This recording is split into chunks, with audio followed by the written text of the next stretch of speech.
23వ అధ్యాయం.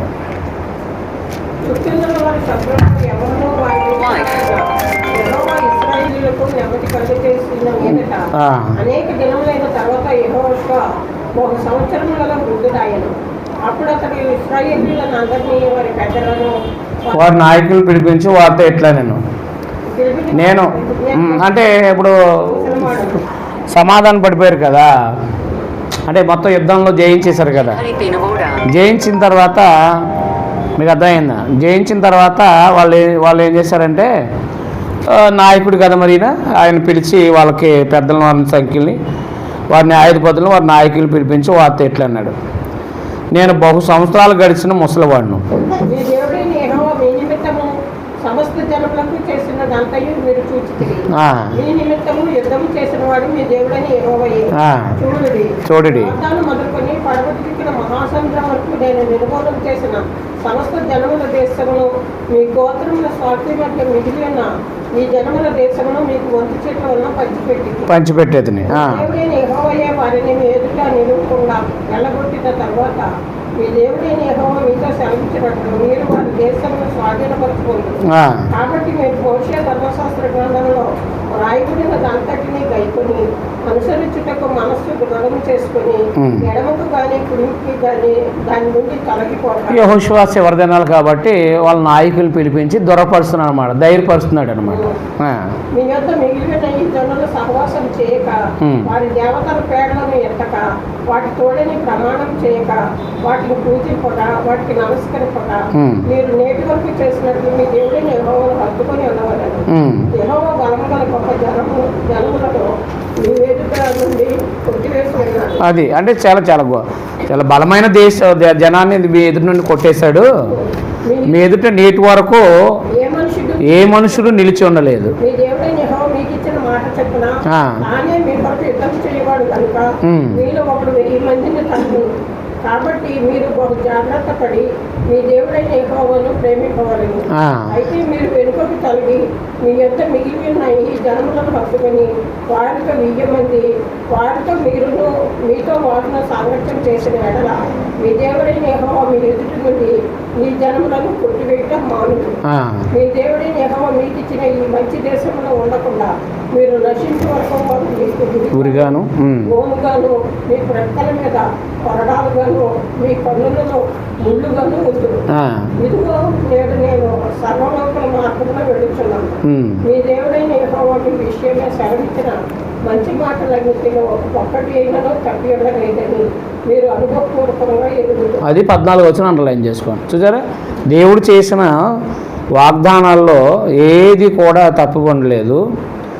మీ విషయమే చదివించిన మంచి మాటలన్నింటిలో ఒకటే అయినను అదైనా తప్పి ఉండలేదంట.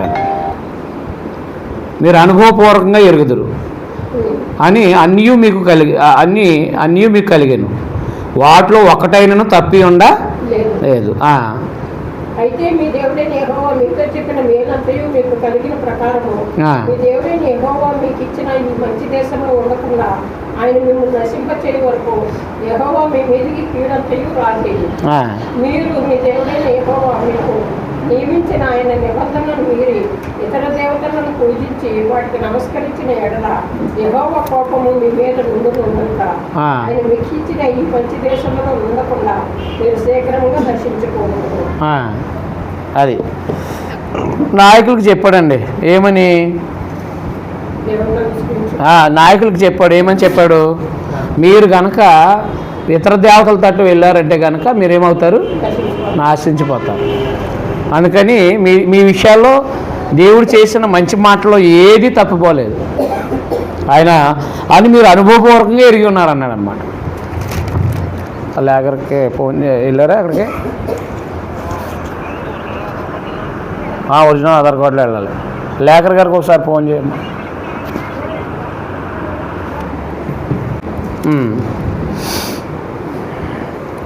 కాబట్టి నాయకులతో చెప్పాడు అనమాట. ఇప్పుడు ప్రజల అక్కడ వాళ్ళందరినీ పోగు చేసి వారికి వీడ్కోలు ప్రసంగాన్ని తెలియపరుస్తాడు 24వ అధ్యాయం. కాబట్టి 23, 24 ఆయన చివరి మాటలు అని చెప్పేసి ప్రజల్ని బలపరిచే మాటలు అని చెప్పేసి మనం గ్రహించవచ్చు అన్నమాట. కాబట్టి 16వ వచనంలో చెప్పేశాడు వివరంగా, మీరు మీ దేవుడిని యెహోవా మీకు నియమించిన ఆయన నిబంధన మీరి ఇతర దేవతలను పూజించి వాడికి నమస్కరించిన యెహోవా కోపం మీ మీద నుండి మీ మీద ఉండును కనుక ఆయన మీకు ఇచ్చిన ఈ మంచి దేశంలో ఉండకుండా మీరు శీఘ్రంగా నశించిపోతుంది. దేవతల వైపు వెళ్తే నశించిపోతారు. ఈనాడైనా మనం కూడా దేవతలకు సంబంధించిన అంటే విగ్రహాల కాడి భోజనాలు కానీ పలహారాలు కానీ ఇలాంటివి ఏవి తినకూడదు, గుర్తుపెట్టుకోండి. మనం కూడా విగ్రహారాధనకు దూరంగా పారిపోమన్నాడు. 24వ అధ్యాయం కూడా కంటిన్యూగా చదవండి. ఆయన వాళ్ళు బలపరిచిన విధానం చూడండి ఒకసారి. ఒక నిమిషం ఒకసారి ఉన్నాను.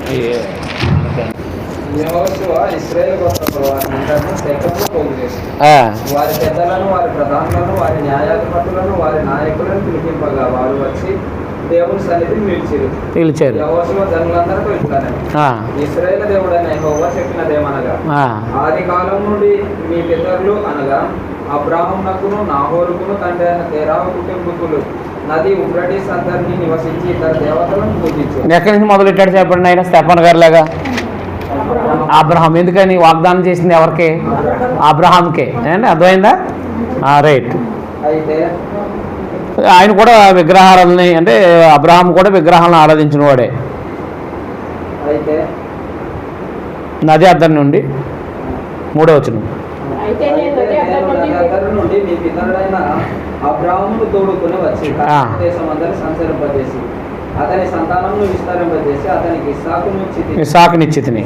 నేను యాకోబు యాసావును ఇచ్చితిని.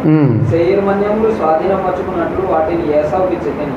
యాకోబును అతని కుమారులను ఐగుప్తులోనికి దిగిపోయి తర్వాత నేను మోసే ఆహారములను పంపి దాని మధ్యను నేను చేసిన క్రియల వలన ఐగుప్తులను హతం చేసి మిమ్మల్ని వెలుపలికి రప్పించింది. నేను ఐగుప్తుల నుండి మీ తండ్రులను రప్పించినప్పుడు మీరు సముద్రంలో రాగా ఐగుప్తు రథములతోనూ రౌతులతోనూ మీ తండ్రులను ఎర్ర సముద్రం వరకు తరిగి వారు యెహోవాకు మొరపెట్టినప్పుడు ఆయన మీకును ఐగుప్తులకు మధ్య చీకటి కల్పించి సముద్రమును వాటి మీద రప్పించి వారిని ముంచివేశాను. ఎర్ర సముద్రం ఏది? 14వ అధ్యాయం, నిర్గమాకాండ 14వ అధ్యాయంలో దేవుడు వీళ్ళని కాపాడి అర్థమైందా ఐగుప్తీల్ని ఎలాగన సముద్రంలో ముంచేశాడో తెలియపరిచాడని. ఐగుప్తు దేశంలో నేను చేసిన దాన్ని మీరు కన్నులారా చూసితిరి. అటు తర్వాత మీరు బహుదినములు అరణ్యములు నివసించితిరి. యోర్దాను అందరినీ నివసించిన అమోరీల దేశమునకు నేను మిమ్మల్ని రప్పించినప్పుడు వారి మీద యుద్ధం చేయగా నేను మీ చేతికి వారిని అప్పగించి తిని మీరు వారి దేశమును స్వాధీనపరచుకుంటుంది. వారు మీ ఎదుట నిలవకుండా వారిని నశింపజేస్తుంది.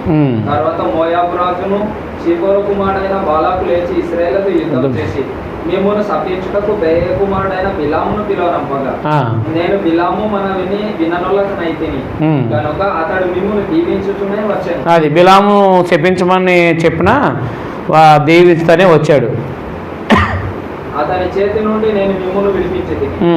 మీరు యోర్దాను దాటి ఎరుకో దగ్గరకు వచ్చినప్పుడు ఎరుకకు యజమానులకు అమోరీయులను, పెరిజీయులు, కెనానీయులు, హిత్తీయులు, గిర్గసీయులు, ఇబీయులు, యోబుసీయులను మీతో యుద్ధం చేయక నేను వారిని మీ చేతికి అప్పగించేది. అంటే యుద్ధంలో అంటే మోసే టైంలో జయించుకుంటూ వస్తున్నా. అది 21, 22, 23 అధ్యాయాల్లో జరిగిన సంఘటనల్ని, సంఖ్యాకాండంలో జరిగిన సంఘటనలను చెప్పుకుంటూ అక్కడ జయించిన పరిస్థితులను చెప్పుకొస్తున్నాడు అనమాట అండి ఆయన.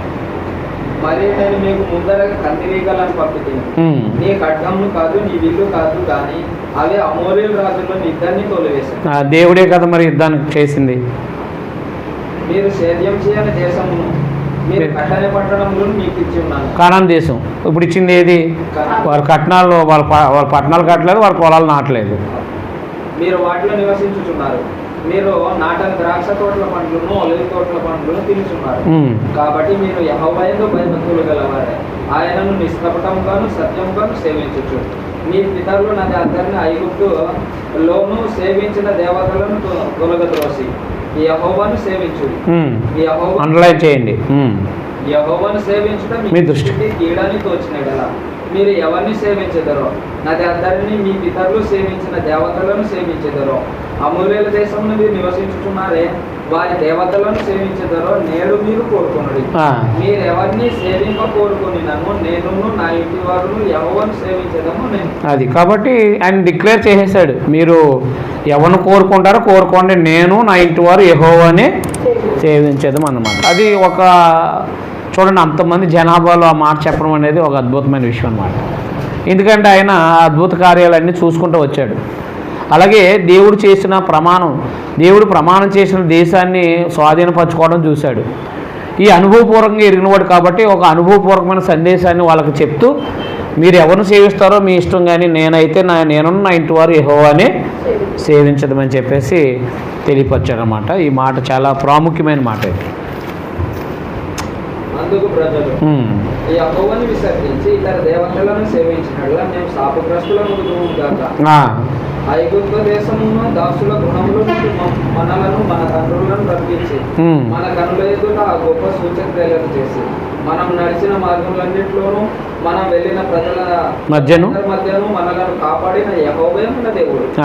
యెహోవా దేశంలో నివసించిన అమోరీయుల మొదలైన ప్రజలందరూ మన ఎదుట నిలవకుండా వారిని తోలివేసిన వాడు యెహోవానే సేవించదాం, ఆయనే మా దేవుడు. వీళ్ళు కూడా ప్రత్యుత్తరం ఇచ్చారు, మీరే కాదు మేము కూడా యెహోవాని ఆచరిస్తాము అని చెప్పేసి వారు కూడా అంగీకరించారనమాట. వారు కూడా దాన్నే చెప్పారనమాట. మీరు ఎవరిని సేవిస్తారని మాకు తెలియదు, కానీ నేను నా ఇంటి వారు యెహోవాని సేవిస్తానన్నప్పటికీ మేము కూడా యెహోవాని సేవిస్తామని చెప్పేసి వాళ్ళు కూడా తెలియపరిచారనమాట. అందుకు యోషువ యెహోవా పరిశుద్ధ దేవుడు, రోషం గల దేవుడు, ఆయన మీ అపరాధములను మీ పాపములను పరిహారింపనివాడు. మీరు ఆయనను సేవింపలేదు.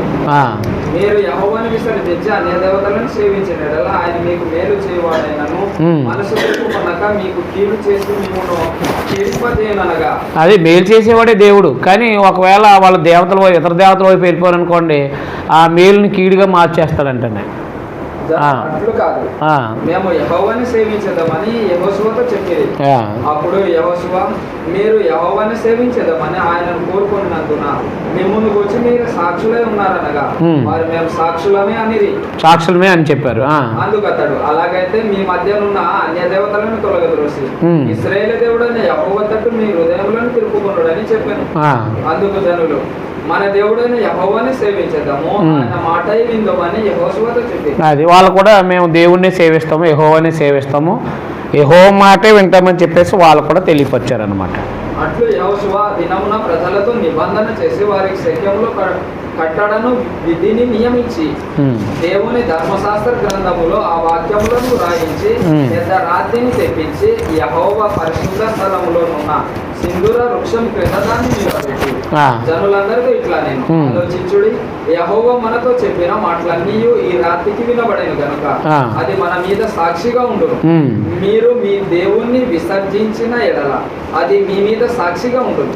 అప్పుడు యెహోషువ ప్రజలను తమ స్వాస్థ్యంలోకి వెళ్ళనంపాను. ఏ సంగతులు జరిగిన తర్వాత నూను కుమారుడును యెహోవా దాసుడైన యెహోషువ 110 సంవత్సరములు వయసు గలవాడ మృతి నొందెను. అతని స్వాస్థ్యం సరిహద్దులోనున్న తిమ్నా తెర్సాహులో పాతి పెట్టబడింది.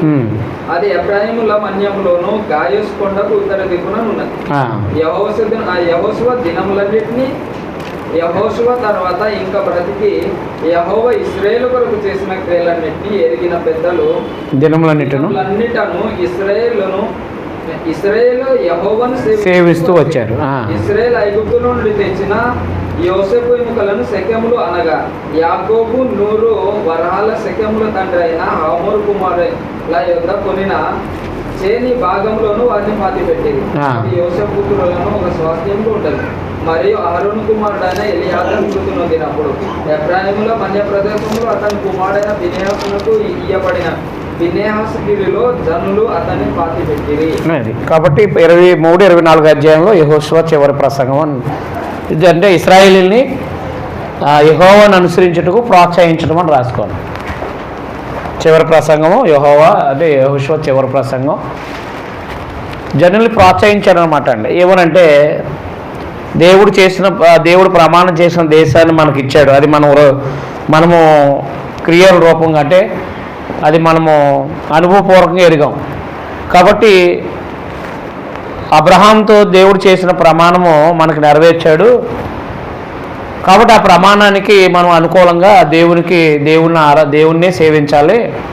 కాబట్టి అన్ని దేవతలను కనుక మీరు సేవిస్తే కనుక మీరు దేవుడు మేలు చేయాలనుకున్న దేవుడు మీకు కీడు చేస్తాడు అని చెప్పేసి వాళ్ళకి నిజానికి చెప్పాలంటే ప్రోత్సాహం మాటలు తర్వాత హెచ్చరిక మాటలు కూడా తెలియపరచనమాట. కాబట్టి 23, 24 అధ్యాయాలు యెహోషువ ఇశ్రాయేలు కొరకైన ధైర్యపరచడం. అలాగే యెహోషువ మరణము, అలాగే అహరోను కుమారుడైన ఎలియాజరు కూడా మరణించాడని చెప్పేసి చెప్పడం జరిగింది. యెహోషువ గ్రంథం 50 సంవత్సరాల చరిత్ర. ఎందుకు యెహోషువ గ్రంథం ఎంత?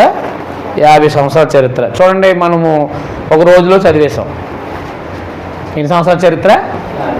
50 సంవత్సరాల చరిత్రని అర్థమైందండి ఒక రోజులో చదివామంటే. యుద్ధాలు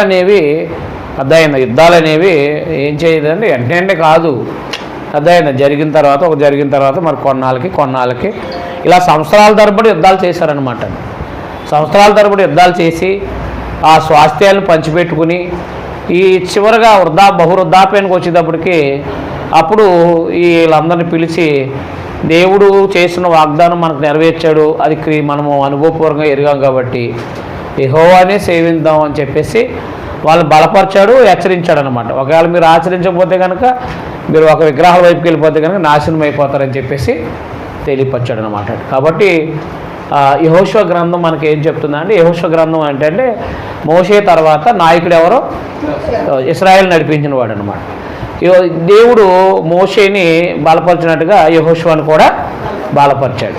బలపరిచి ఏం చేశాడంటే, నేను నీకు తోడే ఉంటాను, నువ్వు ధర్మశాస్త్రాన్ని బోధించు, అలాగే ధ్యానించు, దాన్ని అనుసరించు, కాబట్టి దాన్ని అనుసరించి చేయి, కాబట్టి నేను నీకు తోడుగా ఉంటానని చెప్పేసి దేవుడు ఆయన బలపరిచాడు. బలపరిచిన తర్వాత ఆయన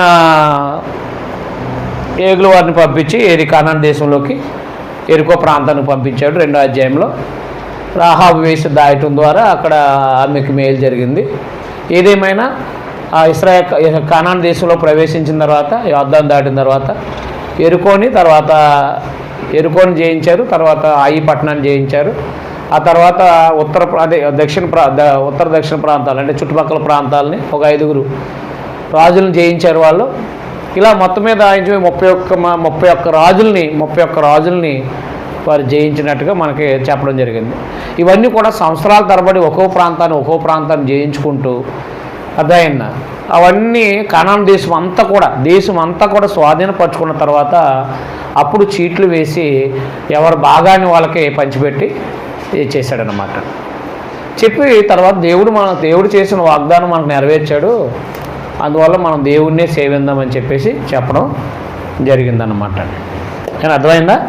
కాబట్టి మీకు ఏమైనా అనుమానాలు ఉంటే అడగండి, లేదంటే మనం వచ్చే నెలలో దేవుని చిత్తం అయితే న్యాయాధిపతుల గ్రంథం, రూతు గ్రంథాన్ని స్టడీ చేద్దాం. మీరు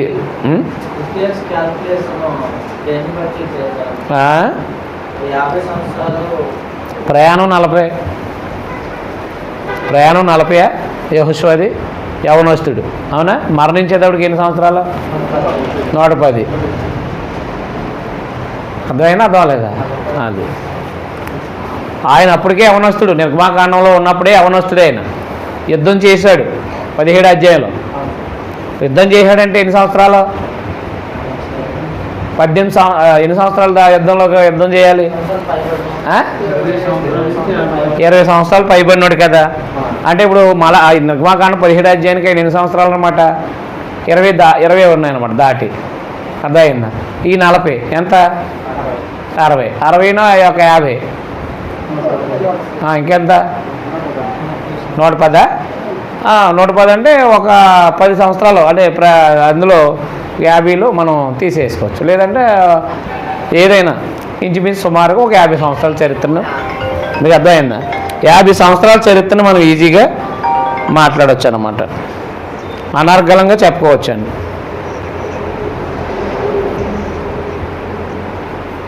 ఏం రాలేదండి,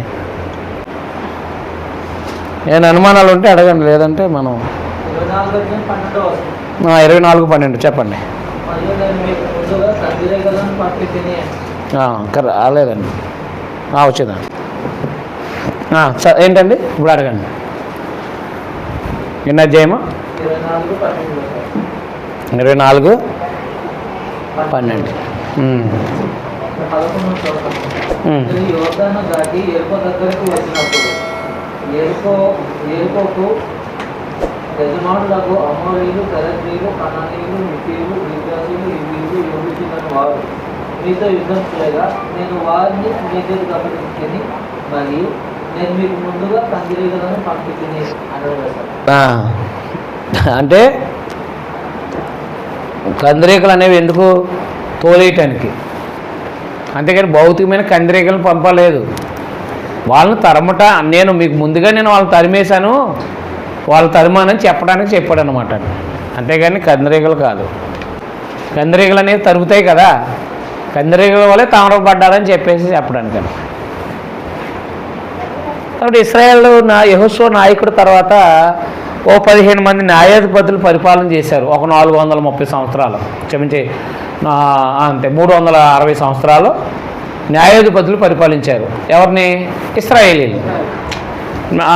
అప్పుడు న్యాయాధిపతుల గ్రంథం నుంచి మనకు సమూయేలు మొదటి గ్రంథం సుమారుగా 7వ అధ్యాయం వరకు కూడా, అంటే 9వ అధ్యాయం వరకు కూడా న్యాయాధిపతులు ఇశ్రాయేల్ని పరిపాలించారనమాట. చివరి న్యాయాధిపతి ఎవరు? సమూయేలు. వాళ్ళ కొడుకులు లెక్కలోకి రాదు, అది ఆయన ఉన్నాడు కాబట్టి, ఆయన చనిపోతే వాళ్ళ లెక్కలోకి వద్దురు. కాబట్టి అలాగన న్యాయాధిపతులు పరిపాలన. అంటే యెహోషువ, మోషే తర్వాత యెహోషువ ఇశ్రాయేల్ని ఒక 50 సంవత్సరాలు ఆయన వాళ్ళని నడిపించాడు. ఆ తర్వాత దేవుడు ఏం చేస్తాడంటే న్యాయాధిపతులను పుట్టించాడు అనమాట. సోప్ టీమ్ అంటారు. సోప్ టీమ్ అంటే న్యాయాధిపతులు, రక్షకులు అనమాట. ఇశ్రాయేలీల్ని దేవుడు న్యాయాధిపతుల చేత ఏలుబడి చేయించాడు అనమాట. ఆ ఏలుబడి చేసిన తర్వాత వాళ్ళు ఏం కోరుకున్నారంటే మాకు రాజు కావాలని కోరుకున్నారు.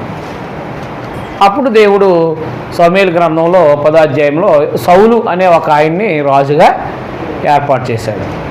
ఆ రాజుల్ని కోరుకున్నాడు కదా. తర్వాత సౌలు, తర్వాత దావీదు, ఈ అన్నిటి గురించి కూడా మనకు మొదటి సమూయేలు, 2వ సమూయేలు గ్రంథం, రాజుల గ్రంథాల్లో మనకు ఉంటుంది. ఈ రాజుల గ్రంథం వచ్చేటప్పటికి మనము ఏం చేస్తామంటే ప్రవక్తల గ్రంథాలన్నీ చదువుతాం అన్నమాట.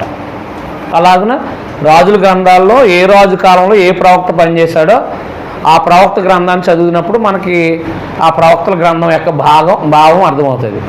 ప్రవక్తల గ్రంథాలు అర్థమైన తర్వాత మనం ప్రకటన గ్రంథం చదువుతాం అన్నమాట. అర్థమైందా? అంటే మలాఖీ గ్రంథం దాకా చదివిన తర్వాత మనకి ప్రవక్తల గ్రంథాలు అన్నీ చదివాక అప్పుడు ప్రకటన గ్రంథం, మిగతా రచనలు, సౌరాత్ర రచనలు అర్థం. ఎందుకంటే ప్రవక్తల గ్రంథాల్లో అలంకారిక భాష, సంకేతం అంటే గుర్తుల భాష ఇవన్నీ ఉంటాయన్నమాట. అందువల్ల ఇవన్నీ తెలియాలండి. ప్రకటన గ్రంథం అంతా అర్థం కావాలంటే ఖచ్చితంగా మనకి యెషయా గ్రంథం నుంచి మలాఖీ గ్రంథం వరకు తెలియాలి. తర్వాత నేడు జరుగుతున్న పేపర్లో వస్తున్నాయి కదా, ఫలానా చనిపోయాడు, యాక్సిడెంట్ అయిపోయాడు, లేకపోతే ప్రాణం తర్వాత ఇలా ఫలానా అడ్డాంతరంగా చనిపోయారు, ఇలాంటి న్యూస్లు వస్తున్నాయి కదా. దేనివల్ల వాళ్ళు అలా పోతున్నారు అనేది కూడా మనం ప్రవక్తల గ్రంథాల్లో చదవచ్చు అనమాట. అంటే ప్రవక్తల గ్రంథాలు చదవడం వల్ల మనకు మేలు ఏంటంటే, ఒకటి ప్రార్థన గ్రంథం అర్థం అవడమే కాకుండా మేలు ఏంటంటే మన జీవన విధానంలో వచ్చే సంకేతకాలని కూడా మనం గుర్తుపట్టి మనం మార్చుకోవడానికి కూడా ఒక అవకాశం ఉంటుందన్నమాట. అలాగే ఈ లోకంలో ఎవరైనా ఎందుకు చనిపోతున్నారో, ఎందుకు దెబ్బలు తింటున్నారో, ఎందుకు అనారోగ్యాలు పోలే హాస్పిటల్ పాలవుతున్నారు, ఎందుకు కాలు చేతులు ఎరగొట్టబడుతున్నాయి, ఎందుకు కుటుంబం నాశనం అయిపోతుంది, అర్థమైందా, ఎందుకు పాడవుతున్నారు, ఇవన్నీ కూడా మనకు ప్రవక్తల గ్రంథాల్లో ఉంటాయన్నమాట. అప్పుడు మనకు అర్థమవుతుంది అనమాట. ఏదైనా ఒక సిగ్నల్ వచ్చిందనుకోండి, ఆ సిగ్నల్ బట్టి మనం సరి చేసుకోవచ్చు అనమాట అండి. మీకు అర్థమవుతుందా? అది కాబట్టి ప్రవక్తల గ్రంథాలను మనం బాగా స్టడీ చేయాలి. ఇవైతే చరిత్ర కాబట్టి నేను ఇలా చదువుకుంటా కొన్ని విషయాలు పాఠ్యాంశంగా నేను చెప్తూ ఉంటాను. కానీ ప్రవక్తల గ్రంథాలు అయితే ప్రతి విషయాన్ని మనం కూలంకుషంగా అర్థం చేసుకుంటూ వెళ్దాం. అర్థమైంది. మీతో పాటు ఎవరు వస్తున్నారో వాళ్ళు మానకుండా చూసుకోండి. తర్వాత ఇంకా కొంతమందిని కొత్త వాళ్ళని ఎంకరేజ్ చేయడానికి ప్రయత్నం చేయండి. మీకు అర్థమవుతుందా? ప్రవక్తల గ్రంథాలు ఎవరు చెప్పరు, ముందే చెప్తున్నాను మీకు. ఇప్పుడు కూడా ప్రవక్తల గ్రంథాలని కూలంకుషంగా చెప్పే సేవకులు లేరు. మీకు అర్థమైందా? మీరు దాన్ని మీరు కనుక గ్రహించకపోతే మీ జీవితంలో నేర్చుకోలేరు అనమాట. నేర్పేవాడు బతుకుండు కానీ నేర్చుకోవాలి, అంతేనా? అది కాబట్టి ప్రస్తుతం మన చర్చా ప్రశ్నలో లేరని చెప్తున్నాను ధైర్యంగా. మీకు అర్థమైందా? చాలా చోట్ల పిలిచారు నన్ను ప్రవక్తల గ్రంథాలు చెప్పడానికి. నేను అన్ని పుస్తకాలు చెప్పడానికి వెళ్ళాలి కానీ ఒక ప్రవక్తల గ్రంథాలు చెప్పడానికి వెళ్తే ఎలా పూర్తుంది? మీకు అర్థమైందా? అర్థమలేదా? కాబట్టి ఎప్పుడైనా సరే మనకి వరుస క్రమంలో చెప్తేనే ఆ పుస్తకాల భావాలు అర్థమవుతాయి. అంతేగాని మధ్యలో చెప్పాలంటే అది చాలా కష్టంతో కూడింది. అది మళ్ళీ వెనకటి చరిత్ర అంతా చెప్పుకురావాలి. ఇప్పుడు చూడండి యెహోషువ గ్రంథంలో సంక్షిప్తంగా చెప్పుకొచ్చాడా చెప్పుకురాలేదా? మరి ఇప్పుడు మన ప్రవక్తల గ్రంథాలు చదివినప్పుడు ప్రవక్తల గ్రంథాలు ఏమంటాడంటే అమోరీల రాజుని సీహోన్ రాజుని జయించిన సందర్భం మీరు తెలుసు కదా మీకు అంటాడు. లేకపోతే పేతోరు అంటే ఇప్పుడు సంఖ్యాకాండ 25 అధ్యాయంలో వాళ్ళు అక్కడ విగ్రహాలను చేసిన సందర్భాన్ని ఎత్తి చూపుతాడు. లేదా ఐగుప్తు దేశంలో సంఘటనలు ఎత్తి చూపుతాడు. మరి అవన్నీ ప్రవక్తల గ్రంథాల్లో అధ్యాయం చెప్పేటప్పుడు ఈజీగా జ్ఞాపకం చేయొచ్చు మీకు అంతే. అదే కనుక కొత్తగా చెప్తున్నాం అనుకోండి, మళ్ళా సందర్భం దగ్గరికి వెళ్ళి మళ్ళా ఇన్సిడెంట్ అంతా కూడా చదివి చెప్పాలంటే టైం పడదా? వరుస క్రమంలో చెప్పామనుకోండి, మీకు చెప్పాను కదా ఆదికాండం 12 అధ్యాయంలో దేవుడు అబ్రహాంతో వాగ్దానం చేశాడు. అర్థమైపోయింది కదా, ఎందుకంటే ఆదికాండంలో చదివాం కాబట్టి. ఓకేనండి, రైట్. మీ అందరికీ వందనాలు. ఈ అమూల్యమైన కార్యక్రమాలు నిర్వహిస్తున్న స్థానిక సంఘం సహోదరి గారికి ప్రత్యేకంగా వందనాలు తెలియజేస్తున్నాను.